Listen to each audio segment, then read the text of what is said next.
Hello friends, welcome to my channel Scarcity World. My name is Dharmendra Siddhani and today we are discussing about the new topic of economics, micro and macro paradox. So without wasting time, let's get started. So our today's topic is micro and macro paradox. यानी ये micro और macro paradox होता क्या है? Okay, so micro macro paradox को समझने से पहले हमको ये पता होना चाहिए कि paradox होता क्या है? Okay, so a paradox is the situation or a statement with two or more parts. यानी कि जब भी हम किसी टॉपिक की किसी सिचुएशन की बात करते हैं तो जब वो टॉपिक या सिचुएशन एक डायमेंशन से अगर आप उसको देखोगे तो वो सही है, लेकिन जब आप सेम सिचुएशन को सेम टॉपिक को दूसरे डायमेंशन से देखोगे तो वो गलत है. ओके, यानी कि एक चीज को जब आप एक व्यू पॉइंट से देख रहे हो, एक तरफ से देख रहे हो तो वो बहुत ही परफेक्ट लग रहा है, लॉजिकल लग रहा है, लेकिन जब आप उसको दूसरे एस्पेक्ट से देखते हो तो वो लॉजिकल नहीं लग रहा. उसी को हम बोलते हैं पैराडॉक्स. ओके, अब माइक्रो मैक्रो पैराडॉक्स क्या होता है? तो some situation is logical at the micro level may not be logical at the macro level. यानी कि कुछ जो टॉपिक्स हैं, कुछ जो सिचुएशंस हैं, वो माइक्रो लेवल पर तो आपको लॉजिकल लग रही है, यानी माइक्रो लेवल पर एकदम परफेक्ट है, लेकिन जब आप उसको मैक्रो लेवल पर देखते हो, ठीक है, याद रखना माइक्रो लेवल मतलब स्मॉल लेवल, ओके, और मैक्रो लेवल यानी कि इकोनॉमी का लेवल या लार्ज लेवल.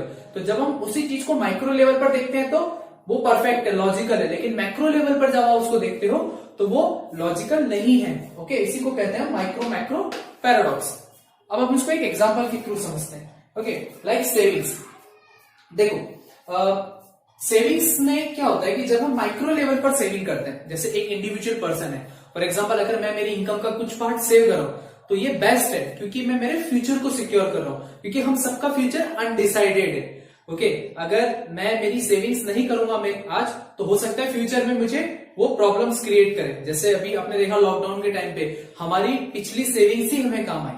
अगर हमारे पास सेविंग्स नहीं होती तो आपको खुद को बताइए हमारा लॉकडाउन का जो टाइम पीरियड है वो कैसे जाता. ओके, दैट मीन्स अगर सेविंग्स को हम इंडिविजुअल लेवल पर देखें तो सेविंग्स परफेक्ट बैठती है.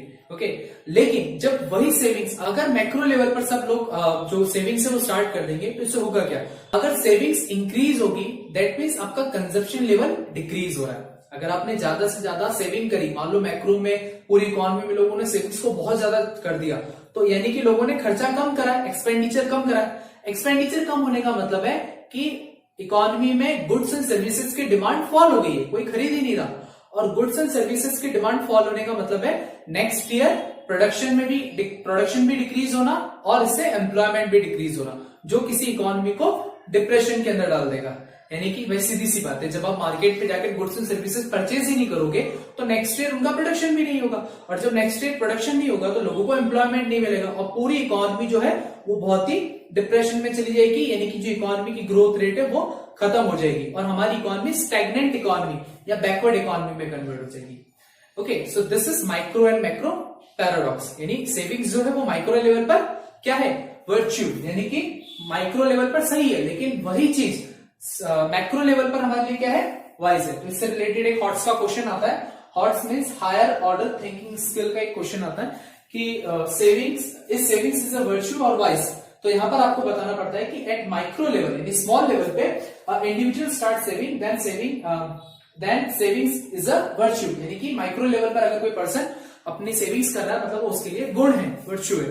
But from the macro level saving में भी वाइज, मैक्रो लेवल पर वो वाइज हो सकती है, बिकॉज एवरीबडी स्टार्ट सेविंग. अगर हर लोग मतलब हर एक पर्सन सेविंग से स्टार्ट कर देगा then demand of goods and services can fall. तो इससे क्या होगी? गुड्स एंड सर्विसेज की डिमांड फॉल हो जाएगी and as a result investment also fall and it lead to the decrease in production and employment. भाई जब प्रोडक्ट आप लोग गुड्स एंड सर्विसेज परचेज ही नहीं करोगे तो नेक्स्ट ईयर कोई प्रोडक्शन ही नहीं करेगा, जिससे हमारा प्रोडक्शन भी डिक्रीज होगा, हमारा एम्प्लॉयमेंट भी डिक्रीज होगा. At last economy driven into the state of depression. Economy पूरी तरीके से कहां चली जाएगी? डिप्रेशन में चली जाएगी.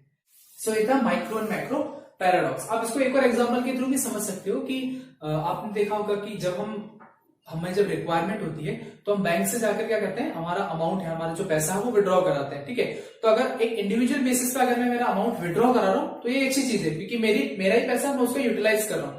लेकिन सोच के देखो, बैंक का हर एक कस्टमर, फॉर एग्जाम्पल अगर किसी बैंक के पास 2 लाख कस्टमर्स है और 2 लाख के सारे कस्टमर्स अगर मान लो वहां बैंक पे जाकर सारा का सारा पैसा बाहर निकाल देते हैं, विड्रॉ करा देते हैं, तो बैंक के पास तो पैसा बचेगा ही नहीं लोन क्रिएट करने के लिए, अदर चीजों के लिए। ओके, सो इससे बैंक भी खत्म हो जाएगी। सो ये जो सिचुएशन है इसको ही हम कहते हैं माइक्रो एंड मैक्रो पैराडॉक्स, यानी माइक्रो लेवल पर जो चीज लॉजिकल है वही चीज मैक्रो लेवल पर लॉजिकल नहीं है। Okay, thank you guys.